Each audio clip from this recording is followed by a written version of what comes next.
Chega o verán e cada vez son máis as persoas maiores que saen unha mañá calquera dos seus fogares e non atopan o camiño de volta.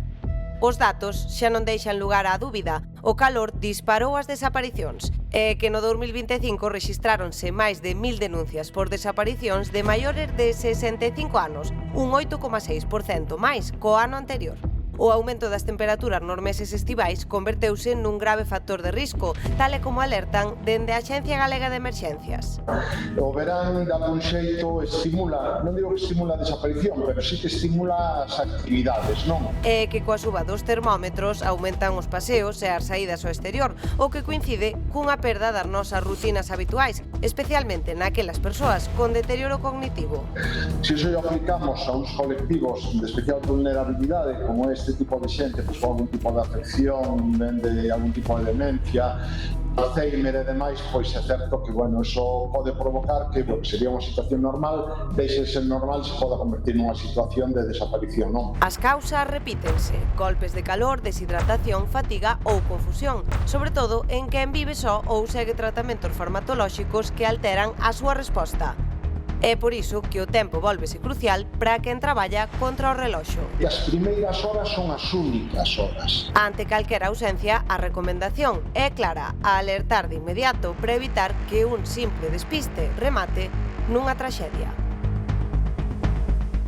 Traxedia e angustia para os familiares que están sen noticias. Estamos moi pendentes do caso de María Pereira, unha viguesa que leva días desaparecida, Bernardo. Sí, María, de 75 anos, padece principios de Alzheimer, saíu da súa casa do barrio vigués do Calvario para dar un paseo o pasado 29 de xuño e nunca regresou. As investigacións permitiron reconstruir parte do seu percorrido grazas ás cámaras dunha gasolineira preto de Rande e tamén grazas á triangulación do seu teléfono móvil que situaron a procura entre Vigo e Redondela. O principal indicio apareceu poucos días despois, cando un pano da muller desaparecida foi localizado en Santo Estevo de Negros, en Redondela, e recoñecido pola Unidade Canina da Policía Nacional. Dende entón, non houbo novas pistas. No operativo participan Policía Nacional, policías locais de Vigo e Redondela, unidades caninas, drons, un helicóptero e centos de voluntarios. A familia continúa pedindo a colaboración cidadá,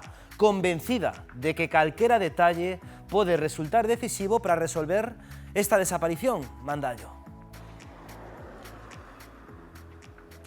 Pois sí, efectivamente, Bernardo, porque a incerteza segue para a familia de María. De feito, estamos con Alexandre, o seu fillo, que evidentemente non perde a esperanza, non? Seguimos insistindo, hasta que as forzas nos flaqueen, hai que seguir insistindo e buscala, sexa como sexa, hai que atopala. Que hipóteses manexades agora mesmo? As hipóteses están todas abertas, tanto por nosa parte como por a Policía Nacional que leva a investigación. Se está aquí dentro, onde as últimas señais, buscamos aquí, e senón as opcións que pudo tomar en vías que de saída daqui da zoa. Claro, fai un mes case que a viron por última vez nesta zona, compañeiros, pero tamén apareceu unha prenda dela justamente nas nosas costas, ali ao fondo, non? Tanto a prenda como a ubicación das antenas a situaron aquí ata o martes pola mañán. A partir de aí, a hipótesis está aberta. Si saiu, por onde saiu, e si quedou aquí, onde está, aquí ainda non a atopamos. Falábamos antes que non era a primeira vez que se despistaba, pero, claro, ela non saía desta zona. Bueno, hubo una anterior ocasión en la que llega aquí a estas inmediaciones y el resto de los días normalmente hacía unos recorridos por casa. La enfermedad es la enfermedad también. El Alzheimer te puede jugar malas pasadas como nos la jugó en esta ocasión. Ela tomaba algunha medicación? Sí, tomaba medicación, sí. Que roupa levaba no momento da desaparición? Bueno, pues llevaba unas zapatillas Adidas blancas y rosas, un pantalón blanco con unos puntos negros y una camiseta azul de arriba, una americana de color azulada. El bolso blanco y beige y nada más. Fai casi un mes da súa desaparición, pero seguides cas batidas diarias, non? Sí, seguimos, insistimos y persistiremos, vamos, hasta encontrarla. A axuda dos veciños é total, imagino. Es importante que miren sus fincas y sus aledaños, porque nosotros llegamos, pero está claro que no a todos lados, si no lo hubiéramos encontrado. Entonces, esos vecinos, esas parroquias limítrofes de aquí de Redondela, el que pueda ir, que mire sus fincas, sus aledaños, la parte de atrás del muro, porque en algún lado se agazapó. O cayó o se agazapó. Vamos. Pois, Alexandre, moitísimas gracias e moito ánimo, de verdade, compañeiros. Xa vedes a última hora sobre a desaparición de María. Nos no Termómetro seguiremos moi pendentes de calquera novidade.